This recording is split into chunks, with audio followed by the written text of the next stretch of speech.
Franklin Merrell Wolff, The Nature of the Higher Knowledge, September 7. I find a steady progress in the consolidation of my inward and outward consciousness. The recognition is fruiting for me as a definite purpose, which is steadily becoming clearer. Since I have chosen not to abandon the world of subject-object consciousness, there has developed with growing insistence an outline of work to be done. Notwithstanding all that has been accomplished by others, there still remains a need for further clarification.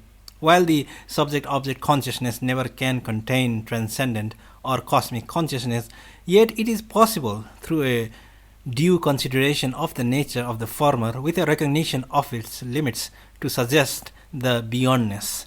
This is why, for the intellectually developed aspirant, there is no more practical nor important study than that of the epistemology, the science of the nature and possibilities of knowledge.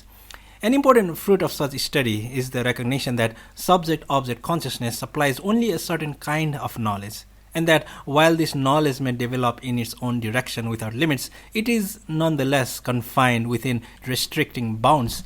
Yet from out the deeps of human feeling and yearning, there do arise insistent questionings, which never have been fully answered within the limits of relative knowledge.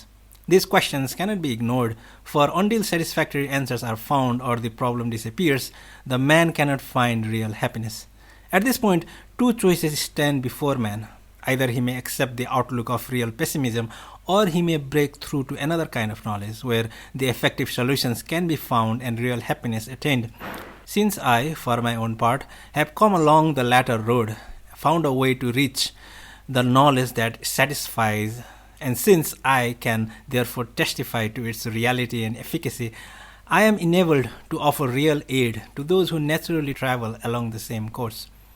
The analysis of external relationships, the field in which men like Bertrand Russell so greatly excel, is invaluable for the development of intellectual powers. This kind of work is not to be despised even by God-conscious men, unless he proposes to withdraw completely from the subject-object world. If he remains to function within the world, understanding the science of external relations will simply serve to make him more efficient and more intelligible. But it is useless to pretend that external relations give ultimates. The knowledge of them is powerless to solve the soul problems. If a man has no more than this science, he is doomed to pessimistic despair, once having finished the work of becoming proficient in it. Immanuel Kant must remain the most profound Western philosopher so far, for he has opened the door in a way that is intelligible and of great profundity. Somewhere, if I remember correctly, Bertrand Russell has said that in his introspective effort, he was never able to find such a thing as the self. Doubtless, he looked for an object, but admittedly the self is no object, and thus can never be found as such. However, this failure on Russell's part simply explains a certain barrenness in his philosophy, despite all its many real values in several respects. Kant is right in his main thesis, however much of error in detail there may be, for Kant knew the self, else he could never have conceived of pure apperceptive consciousness. It is quite useless to challenge the certainty of a man who has attained self-recognition. The correctness of his expression may be challenged, but not the root knowledge that has become his, or rather, with which he is identical, once he has awakened to the higher level. It is not impossible that Bertrand Russell has attained as high a level as any man confined within the subject-object manifold, and is thus peculiarly adept in that kind of knowledge. His criticism of correctness cannot be disregarded, but nonetheless it remains utterly useless to challenge the basic knowledge of a man who has awakened to a new level. A simple illustration can be taken from within the range of familiar experience. We may suppose that a man has been born blind, or that there was a race of people who have never developed the sense of sight. For this, the seen world simply would not exist.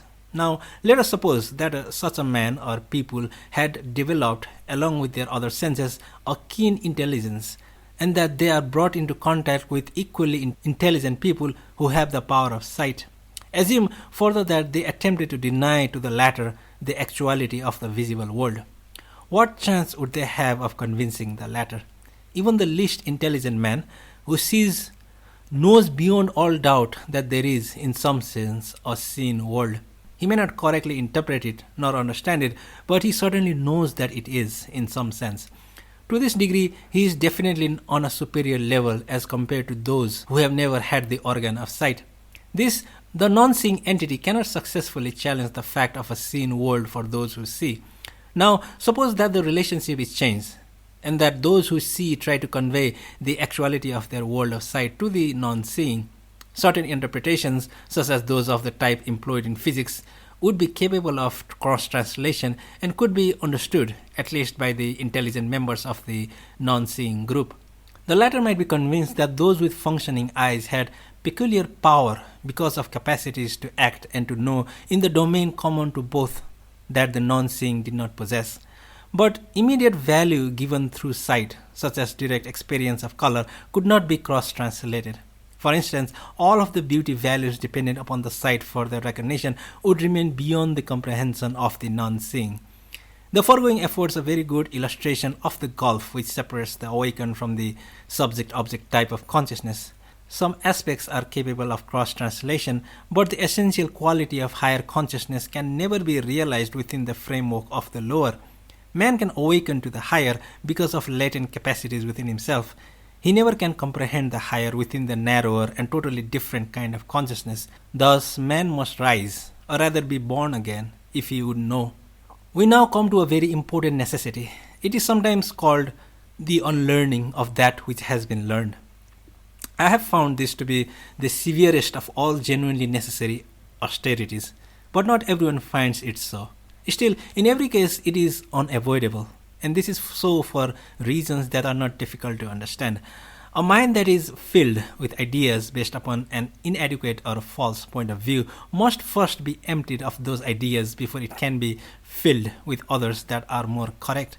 This principle applies not alone in the transition from subject-object to the awakened consciousness, but as well frequently within the subject-object field itself.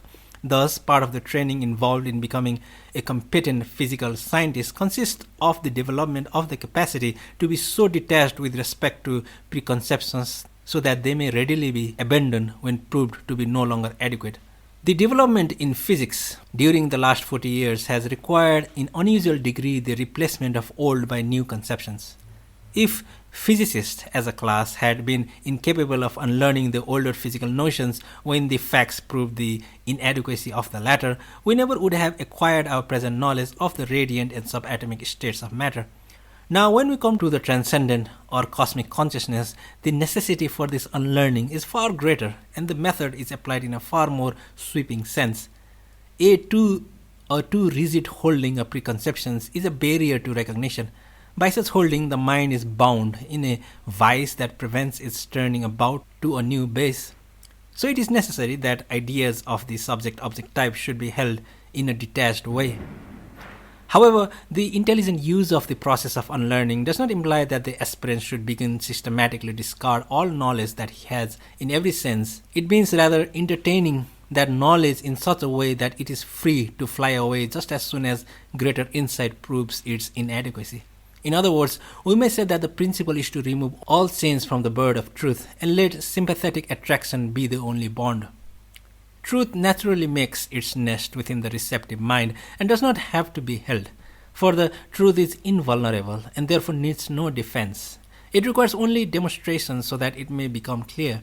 Thus, it is always proper to seek the truth and to be receptive to it, but not to try to bind it by a fixed preconception of what it is. Earlier conceptions serve a valuable function in preparing the way for more adequate understanding, but having served their function should, like scaffolding that has facilitated the construction of a building, be torn away. The transition to the awakened consciousness is a Copernican change which not only transforms the essential level of the individual involved, but also alters his whole relationship to the subject-object world as well. When Copernicus demonstrated the superior power unfolded by regarding the sun rather than the earth as the center of the solar system, the world was not destroyed as an empiric fact, but its relationship and significance within the whole was radically changed. This transformation, while affecting astronomy most immediately, produced secondary effects with ramifications reaching far into different phases of social life. This change has brought enormous clarification with respect to many vitally important problems that had formerly been quite obscure. The awakening involves such a change, only in a much more radical sense. When it has come, the whole life of the individual is affected, and part of the effect is the profound clarification and simplification of a vast number of obscurities. So much is this the case that if the awakened man chooses to direct his force within the subject object field, then in whatever compartment he may focus his attention, he has superior capacity as compared to others who have not the advantage of his perspective. He now looks down on things in their relationships rather than being involved in those relationships. The highest excellence in government, business, engineering, science, religion, art, etc. are at his command, restricted only by the limitations of his personal vehicle. But before a man can operate upon relationships from above, he must first break his bondage within those relationships. And in part, this is represented by unlearning what has been previously learned. It does not follow that all previously acquired knowledge will be found false. To a greater or lesser extent, the realized man may still be able to judge it correct. Its significance, however, will be radically changed, and he will be enabled to tie together parts that formerly had seemed irreconcilable. He stands outside and above the game, as it were, and so is enabled to play with a master's hand. Even though from the highest standpoint relative or subject-object knowledge has been completely transcended and no longer affords a field of function, it does not therefore follow that it has not served a useful purpose in its time. Man builds a certain integration while in the subject-object field, without which recognition as a self-conscious achievement is impossible. The training in the subject-object knowledge serves something of the function of a scaffold in the construction of a building. When the building is ready, the scaffolding may be and should be abandoned, for it ceases to be in general any longer valuable. The man may now enter the building which, in this case, represents the transcendent or the cosmic consciousness. However, a scaffolding should not be wrecked while workmen are still standing upon it. So the compassionate man who has found the building to be ready and then enters into it will also leave the scaffold standing until all others have likewise left it and entered it.